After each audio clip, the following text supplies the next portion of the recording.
My only son informed me that I was too unattractive to be seen at his wedding.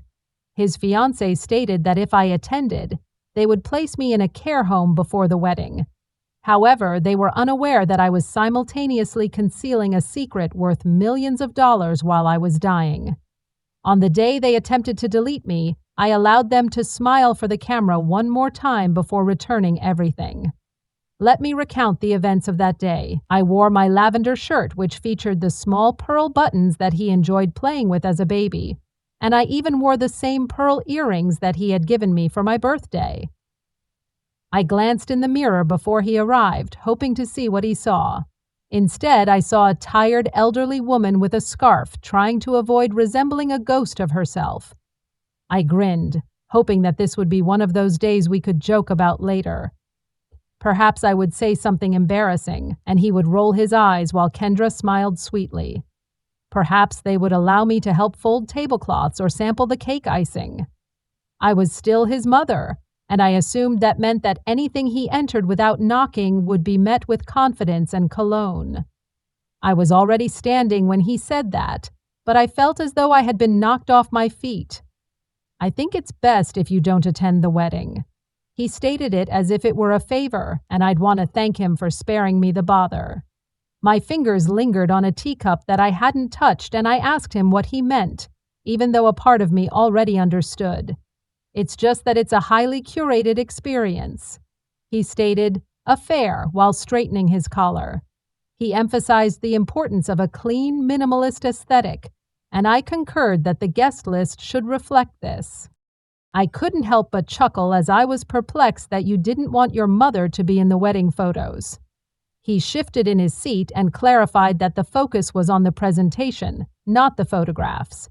He also mentioned that you had been unwell, and the scarf and coughing could be uncomfortable for some guests. My heart began to pound slightly, and I felt as though I would be a distraction. He explained that I would be a distraction, and I disliked the fact that it sounded like a formality. We love you, Mother. Kendra was seeking a specific appearance and experience, but he was unable to complete the task. She entered without knocking, and her tall, thin face resembled that of a magazine advertisement. She did not gaze at me. Rather, she took in the atmosphere of my living room, as if she had detected an unpleasant odor. She described the atmosphere as cozy and vintage, and introduced herself as my mother. Tobias nodded in agreement, but she did not make eye contact. Hello. I stood in my own home, feeling as though I was a guest. I expressed my desire to be present and delicately requested to sit in the back. I did not require any attention and simply wanted to witness my son's wedding. She eventually glanced at me, and when she did, her eyes were cold. We have already finalized the seating chart and the dress code, so I am confident that you understand the importance of the ambiance. I gazed at Tobias, expecting him to intervene to prevent her from continuing. However, he did not. Kendra continued, commenting, "You are sick. It is commendable that you are making an effort, but the scarf and pale skin will cause discomfort for others." Tori added, "We can send you the photos and even FaceTime you in for the ceremony. It will be like you're there." I replied, "I don't want to FaceTime link. I want to be in the room." Kendra smiled, but it was unkind. "Perhaps we can discuss long-term care at a clean, peaceful, and suitable location for recovery after the honeymoon." She is referring to a nursing home. I advised her to avoid making this more difficult than it needs to be. Tobias stated that I am attempting to be respectful. I gazed at him with the same eyes that I had rocked to sleep and the same jawline that I used to kiss before school. I was bewildered by the absence of the boy I had given him. I whispered everything I had to him, and he sighed and stood. "I am grateful for his support, but you cannot continue to burden me with guilt indefinitely." That is when he said, "This is why your father left you." I felt a sudden rush of emotion within me. He spoke as if he had been waiting for years to deliver that blow, and it struck exactly where he intended. I did not respond. Instead, I sat down with my hands trembling on my knees. The tea was still warm and unspoiled. "So were the cookies?" Kendra turned toward the door. "We will keep in touch. Please inform us of the outcome of your treatments." Tobias leaned down and kissed the top of my scarf, which felt akin to someone patting a tombstone. "We love you, Mom, and we truly do." They departed without a word. I did not cry or scream. Instead, I stood and walked to the window where I watched their car drive away. I whispered to the empty room, "Thank you for demonstrating your true qualities." I reached for the scarf at the base of my neck and gently tightened it. It was no longer concealing shame, it was holding me together as if something within me had shifted. I had a task to complete, and he would learn in some way what happens when a mother who has given everything has nothing left to lose. I did not cry that night. I did not scream, curse, or implore God for answers. I simply sat in silence, wrapped in the faded flannel robe that I have owned since Tobias was in high school.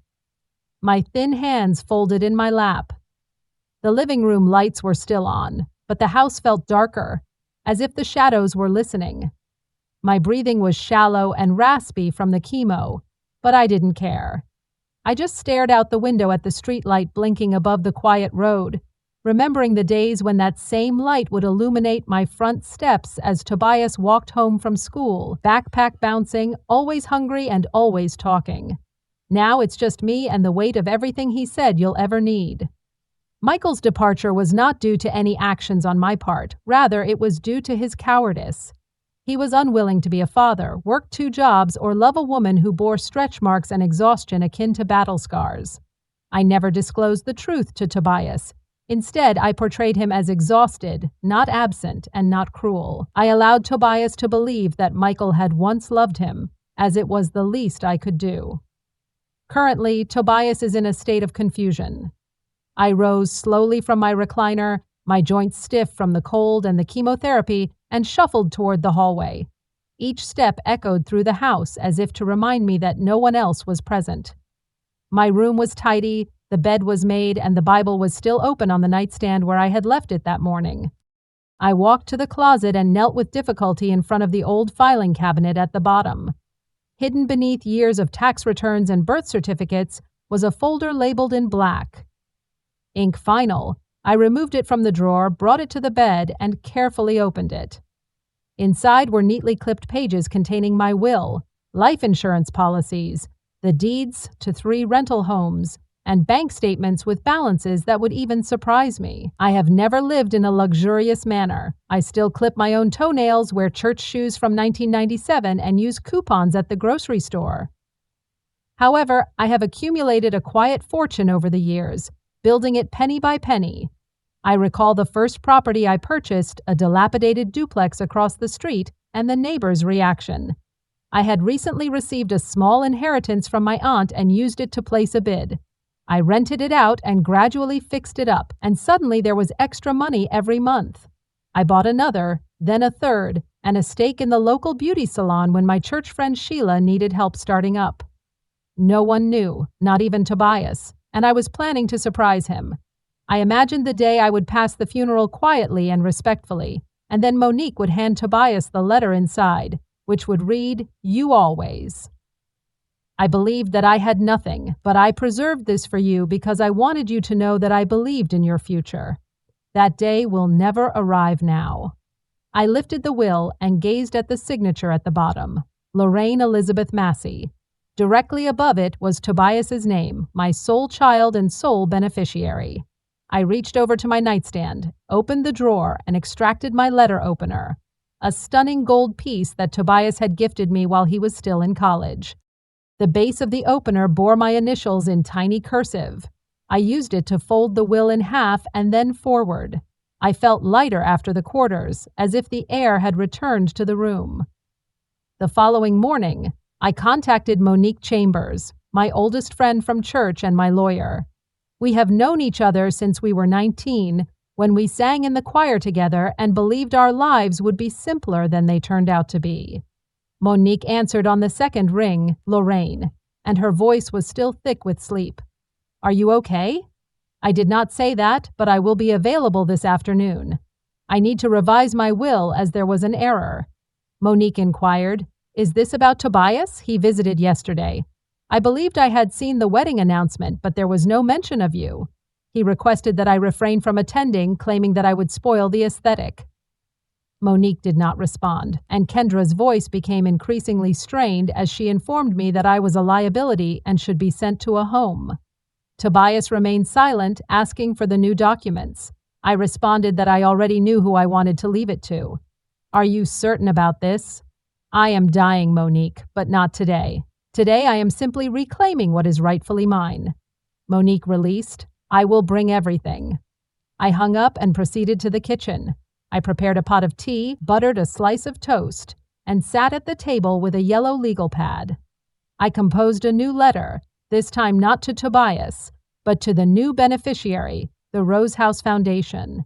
The Rose House Foundation is a women's shelter in South Carolina that provides care for elderly women who have been abandoned by their families.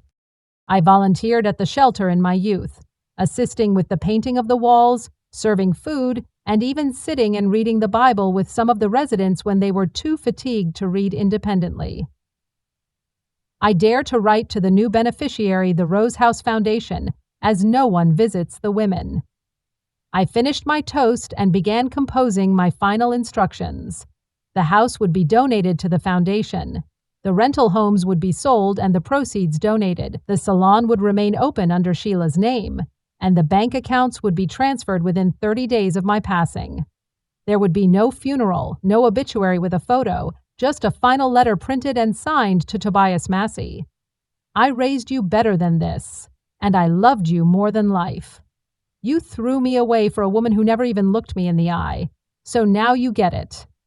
I will not bury my money beside someone who buried me while I was still alive. I set the pen down and gazed out the window once more. The streetlight was off, and the morning sun was pushing past the clouds. A new day, a new will, and a new ending were upon me. This time I would be the one to write it. I searched for ChatGPT, but she made mistakes. I checked the important information. Monique Chambers arrived just that afternoon, carrying a black briefcase and 2 folders. She did not knock, as she knew better. I hated being treated like a client. We have been friends since we were both young women in pressed choir robes. I opened the door while wearing my scarf as a crown and moving at a slower pace than usual. Monique stepped inside and placed the briefcase on the dining table. I brewed tea, but it was cold. She replied that we had work to do. I sat down at the table and opened the legal pad where I had begun writing instructions the night before. My handwriting was shaky in places, and the pen trailed off during moments when my thoughts were scattered. We held each other's secrets, wept at each other's funerals, and aged together like oak and stone. Despite my inability to muster the fortitude to do so, the message was unmistakable. I passed the paper to Monique, who meticulously reviewed it. Subsequently, she produced a fresh set of documents, began composing a new will from the ground up, and began to write. I observed her for an extended period of time before expressing my desire to share the reason for my financial discipline. Monique did not look up. You mentioned that you wanted to ensure that Tobias was never without. I agreed, but it was more than that. I had witnessed the deaths of too many women who were impoverished despite the fact that they worked just as hard as I did. They sacrificed their lives for ungrateful husbands and their children, working jobs that paid them pennies. I promised myself that I would never leave in such a state. Monique said, scribbling something at the bottom of a form, "You're leaving." I smiled, and I was going to surprise him by leaving everything behind, including the letters I had written for each birthday until I reached my destination. All of the items were resting in a shoebox when he turned 50. Monique paused for a moment, wondering what she was going to do with them. "I will dispose of them." I stated that he no longer acquires them, and he does not acquire me. I provided account numbers, property addresses, the name of my banker at Citizens Trust, and the title of the salon I co-owned with Sheila Turner. Additionally, I had an envelope of cash tucked inside my sewing drawer, containing $10,000 in emergency bills that were wrapped in rubber bands and labeled in case the world ends. Monique listed every asset, dollar, and possession worth mentioning. We worked in silence for the next hour. I dictated the name of the sole beneficiary of the new will, the Rose House Foundation. Monique raised an eyebrow and inquired, "Are you certain you want to give them everything? They have never requested that I conceal my identity. They do not care about my appearance. They do not treat elderly women as if they were furniture that they had forgotten to move." You do not want to leave anything to Tobias? I gazed at the window. The curtains were drawn, but the light still streamed in. I had given him my entire life. That was sufficient. Monique nodded and continued. By the time we were finished, my hand was shaking. I pressed the pen to the paper as Monique slid the will in front of me, shaking from the effort of signing. My signature was not as elegant as it used to be, but it was mine, and it was final. I also wrote a letter in which I stated that once the final document was signed, I would explain to him why you did not want me to give it to him yet. I said, let him have his wedding, let him smile in his tux and show off his new bride, let him think he won. Monique glanced at me, and then you gave him the envelope in front of everyone. Lorraine, you are truly trying to create a scene. I am not making a scene. I am not. Ending one, he initiated the day he informed me that I was too unattractive to be seen. Monique nodded solemnly as we sat together for an extended period of time. The legal documents were neatly repacked into the briefcase, and the envelope was sealed and resting on the table. My breathing was shallow once more, and my skin was pale and almost translucent under the kitchen lights. However, there was a fire in my eyes that had not been present in years. Do you believe that I am being cruel? I asked quietly, and Monique reached across the table and placed her hand on mine. She replied, I believe you are being upfront, and I believe he is fortunate that you did not do worse. I handed Monique the manila envelope with Tobias's name on it, and she nodded and promised to hold on to it. I said, don't tempt me. We both laughed, and the sound reminded me of old times like Sunday potlucks and choir ropes. It was a joy that still had a place in my lungs, but underneath it was something heavier, something permanent. The truth of a woman who had given everything and now had nothing left to lose. As Monique stood to leave, I asked her to hold on to the envelope and to promise to not let him cry or change her mind. You will hand it to him exactly when I said. She nodded, and I walked away. I watched her drive away, then locked the door behind her. The house was once again extremely quiet. I turned off the lights and returned to my bedroom, where the shoebox of birthday letters was stored under my bed. I carried each letter to the kitchen one by one, then threw it into the trash can, tearing it in half before it vanished. The letter was for his 30th birthday and his future wedding anniversary. It was the letter that began the journey. If you ever find yourself feeling lost, remember that you were always my son. The scarf was still wrapped around my head, and my skin was tired. My bones were visible beneath my robe, but my eyes were alive. I told myself that I was not yet finished, and when I was, the entire world would know my name. The invitation arrived in a thick cream-colored envelope with gold lettering and embossed trim, and I found it in my mailbox 4 days before the wedding. My hands reeked of ash and ink by the time I was finished, but my heart felt clean. I walked to the sink, washed my hands slowly, and looked at my reflection in the window. I immediately recognized that the envelope was not from Tobias, as the return address was that of my cousin Renee from Korea. She was the type of relative who always made an effort to attend every family function with a plate of sweets and a whisper of gossip. I stood on my porch and opened the envelope with care, my fingers trembling slightly from the meds inside. Inside was a folded card with cursive calligraphy and a glossy photo of Tobias and Kendra on the cover. She was dressed in a long, fitted gown, and he was in a tux with his arm casually draped around her waist. Their smiles were wide and perfect. I studied the photo for a long time, as if searching for a crack in their expression, but I did not find any. I opened the card, which revealed that the ceremony had been relocated to a vineyard on the outskirts of Charleston, surrounded by white roses and curated elegance.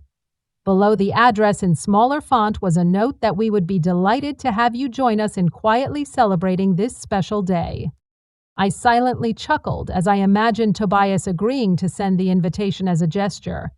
A bone tossed toward guilt, or perhaps it was all Kendra's idea to make herself seem gracious without ever having to apologize. Regardless, the message was clear. I was allowed to attend as long as I remained invisible.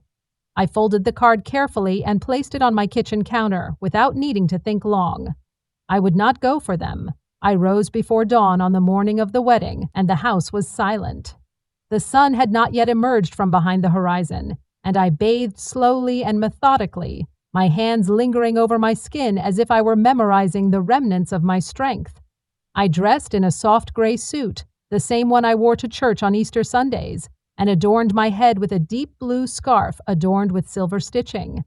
I pinned on the brooch my mother had given me at my graduation, a small silver dove that was worn but still shone. My reflection in the mirror caused me to take a moment to reflect on the way my body looked. I was smaller and more fragile than I had remembered, but my eyes were still firm. Today I had work to do. Monique arrived promptly, dressed in a navy pantsuit and low heels. She brought a manila envelope in her briefcase, sealed and marked with Tobias's name. I handed her a small black purse containing a few tissues, a bottle of water, and a second envelope that belonged to Kendra. I instructed her to give it to her after she looked at me and asked, "Are you certain you are up for this?" I nodded, but I wanted to see it just once. We rode in silence, the car humming softly as the vineyard approached in the distance. The property was stunning, with rows of green vines stretching into the hills and guests in pastel and champagne-colored dresses milling about beneath white tents and string lights. A small quartet played soft jazz near the front entrance. I sat in the car for a moment, taking it all in. Monique muttered, "Not with my money," and I whispered back. We stepped out together, with Monique assisting me in maintaining my balance as we walked to the designated seating. A few guests glanced at us. I sat in the third row quietly as requested and could see the altar, guests, and the small platform where the couple would take their vows. I took a sip from my water bottle and waited for the ceremony to begin. A few minutes later, Tobias walked down the aisle looking sharp, polished, and proud, followed by Kendra, who was stunning in a fitted gown that sparkled in the sunlight. No one recognized me, and no one knew that the woman in the scarf and soft gray suit was the reason this wedding could even exist.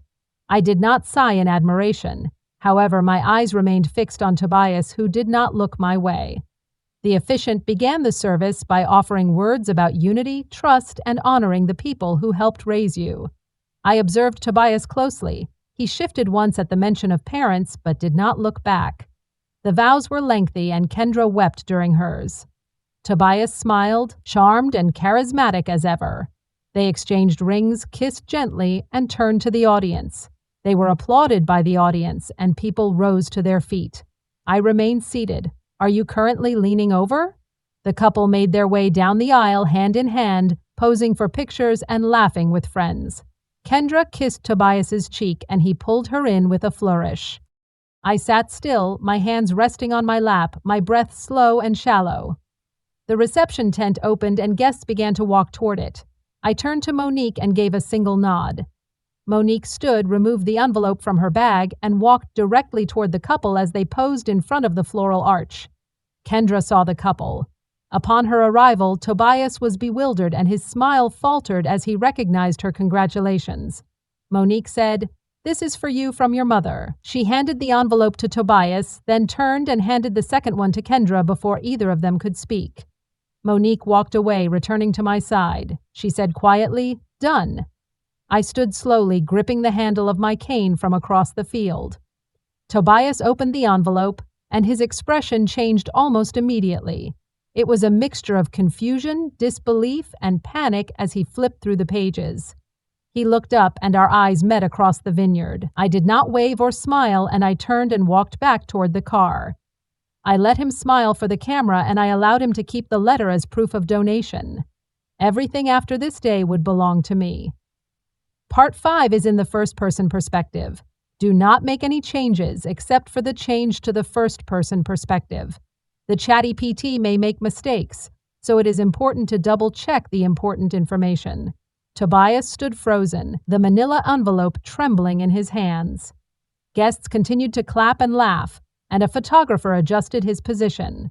Tobias remained seated, his face pale beneath his warm brown skin, and the veins in his temple pulsed. His lips were slightly parted, as if the words on the page had punched the air from his lungs. Kendra looked over his shoulder, impatient. "What is the matter? Why is she here again?" She snatched the second envelope Monique had given her and tore it open. Inside was a single handwritten note penned in my own script on ivory stationery. The note read, "Kendra, I will not make this about insults. I will not relive the moment you looked me in." Lorraine Massey's jaw dropped as she flipped through the legal documents Monique had enclosed pages of neatly formatted text signed and stamped.